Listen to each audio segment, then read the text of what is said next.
E muito aqui, Breno. Desde domingo eu estou tomando um laço da nossa comunidade porque critiquei o nosso movimento torto para domingo, de campo, né? Achei ele muito mal elaborado, muito mal resolvido, muito mal apresentado e tomei um laço danado aqui, né?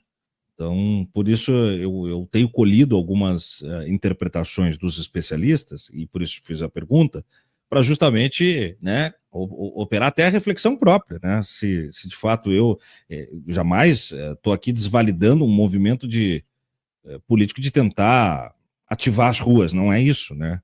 Mas a forma como se deu, a dinâmica como ocorreu, e até agora vindo da nossa audiência, que me chamou a atenção no domingo, uma desfaçatez com o risco que isso pode levar para a narrativa da anistia, me preocupou, né? Então, enfim, o que você falou aí é o gabarito que eu tentei trazer desde domingo, mas não tive a mesma capacidade de resolução.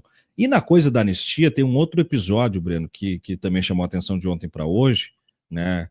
Que é a PGR pedindo a prisão do Léo Índio, né? O primo dos 3 filhos mais velhos do Bolsonaro e tal, que foi para a Argentina, informou de forma incorreta a sua localização, a justiça brasileira, diz que está em Mendonça, mas está a mais de 2.000 quilômetros de lá, e ele, então, agora tem o pedido de prisão solicitado da PGR para o STF e que vai ser apreciado nos próximos momentos.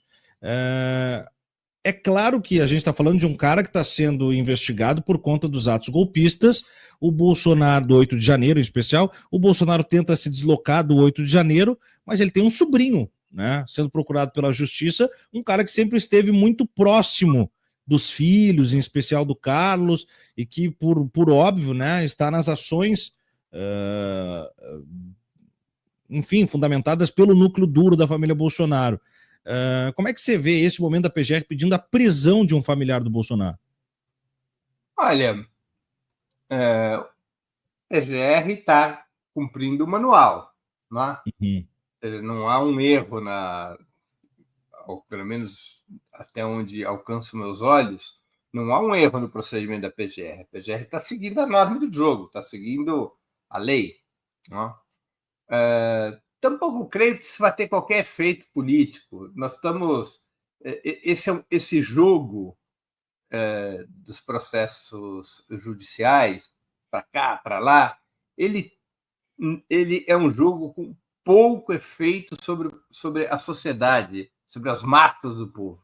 As massas do povo estão com os olhos postos nos preços do supermercado, estão com os olhos postos no seu salário, no lerite dos seus salários, estão com os olhos postos no valor das moradias, estão com os olhos postos no sistema de saúde e de educação, não estão com os olhos postos nesses procedimentos jurídicos, né? Então, eu acho que é mais um lance desse jogo que tem baixo efeito, ou praticamente nenhum efeito, sobre a disputa de opinião pública. Né? Uhum. Não, mas eu digo em termos para o processo mesmo, assim, né? Não vejo consequências. O Bolsonaro já está condenado. Isso aqui, esse processo... A Rostinger nos ajudou a solucionar o principal problema que é que nem jogar o Santos do Pelé contra o Ibis Futebol Clube. Eu sei o resultado. Ninguém precisa me contar o resultado. Só tem que entrar em campo porque tem que entrar. O resultado é conhecido. A gente não sabe qual é o tamanho da sentença. O Bolsonaro está condenado. Não sei qual vai ser a sentença. Entre 22 e 28 anos, dependendo do cálculo, ele está condenado. Pode ser que no futuro ele tenha uma outra situação jurídica. Hoje, por hoje, ele está condenado. Ele está condenado por razões jurídicas e por razões políticas. Uhum. Ou seja, as frações liberais do país, que não têm voto, elas decidiram há alguns anos fazer um duplo movimento. O duplo movimento, a partir do momento que elas rompem com o Bolsonaro, o duplo movimento foi liberar o Lula para disputar a eleição, porque o Lula era o único que podia vencer o Bolsonaro, e tirar o Bolsonaro do jogo, condenando. Essas pessoas controlam o STF, não é a esquerda que controla o STF. São essas frações liberais que controlam a mídia hegemônica, não é? Você vê que todos os editoriais da mídia hegemônica são favoráveis à condenação do Bolsonaro. Claro. Por que isso? Porque para a direita liberal voltar a ter protagonismo, ela precisa afastar o Bolsonaro. Por isso que, nesse momento, e pelo menos desde 2022, a direita liberal, de certa maneira, é aliada da esquerda.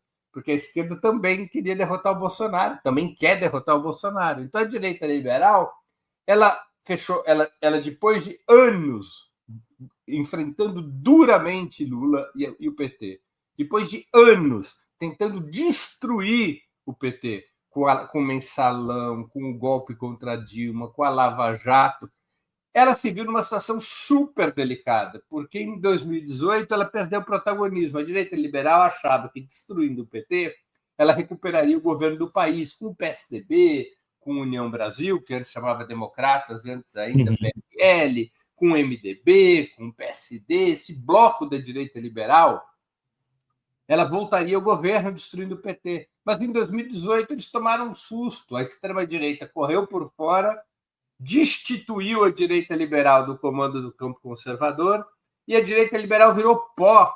Geraldo Alckmin, então candidato da direita liberal, não chegou a 5% dos votos.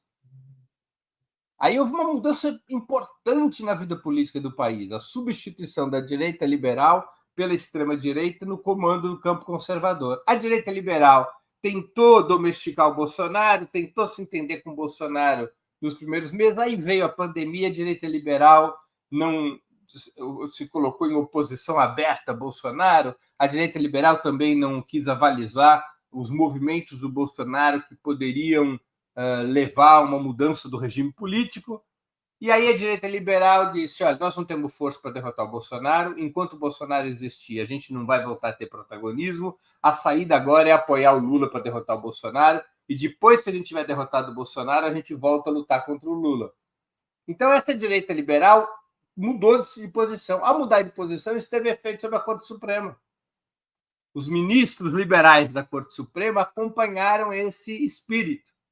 E ali o Lula foi absolvido, evidente que era uma farsa, Lava Jato, o STF resolveu, então, investigar a farsa e liquidá-la, o Lula recuperou seus direitos político-eleitorais, o Lula foi eleito presidente da República e o STF está terminando o serviço, ou seja, está terminando de liquidar a fatura com o Bolsonaro. O Bolsonaro deu todos os motivos para isso, tramas golpistas e assim por diante. Não é? Então, o STF está terminando de liquidar essa fatura. Essa história do Léo Índio, não Léo Índio, isso não tem importância, a decisão já está tomada, o Bolsonaro já está condenado. O jogo é jogado. A não ser que você tenha uma outra mudança política, a não ser que a direita liberal faça um outro acordo com o bolsonarismo, o que sempre é possível. Eu não acho provável. Eu acho que a direita liberal agora quer do Bolsonaro uma outra coisa, que ele desista da corrida presidencial já, que ele apoie a candidatura Tarcísio de Freitas, e aí, então, a direita liberal voltará a fazer um acordo com o bolsonarismo, não toda a direita liberal, há setores da direita liberal que foram longe no combate ao bolsonarismo e não tem caminho de volta, mas setores da direita liberal, representados pelo Kassab, do PSD, representados pela União Brasil, representados pelo PP, pelos partidos da chamada centro-direita, que, aliás, tem ministros no governo Lula, esses partidos podem se recompor com o bolsonarismo com base na candidatura do Tarcísio de Freitas em 2026. E aí o Bolsonaro pode ter uma chance de anistia, porque eles podem combinar com o Bolsonaro o seguinte, olha, você vai ser condenado, você vai até ser preso, lamento te informar, mas se você apoiar o Tarcísio e o Tarcísio ganhar as eleições, nós temos um acordo de aprovar a anistia. Não para você concorrer às eleições como você quer, mas pelo fato de você apoiar o Tarcísio, se o Tarcísio for eleito, a gente apoia a anistia para você sair da cadeia, mas não para você concorrer às eleições presidenciais. Então, esse é um jogo importante, né? O processo contra o Bolsonaro, o julgamento do Bolsonaro, ele é um espetáculo, ele vai ser bacana assistir, comentar, vão ter os lances no STF, eventualmente alguma dissidência na corte, mas o jogo está jogado, ele não tem, a não ser, repito, que haja uma mudança política abrupta como houve em 2021, aquela mudança que propiciou o enterro da Lava Jato. Breno, aí tem um ponto, né? Quando você traz isso, traz